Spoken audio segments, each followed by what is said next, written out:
В Большой студии НТРК Ингушетия прошла встреча известного радио и телеведущего федерального канала Александра Голубева с журналистами национального.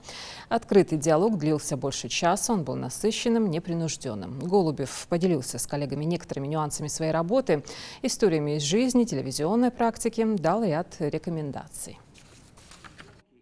Мне предложил советник вашего главы приехать и посмотреть, как вы работаете, как вы делаете новости, как проходит вообще весь процесс создания выпуска информационного и, возможно, подсказать какие-то идеи, которые я уже давно отработал сам, так как я уже больше 20 лет занимаюсь телевидением.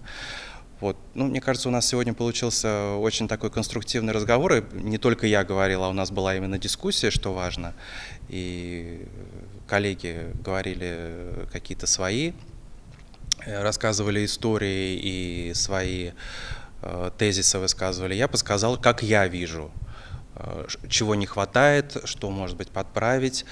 Но в целом все профессионалы, поэтому мы говорили на одном языке, это самое главное.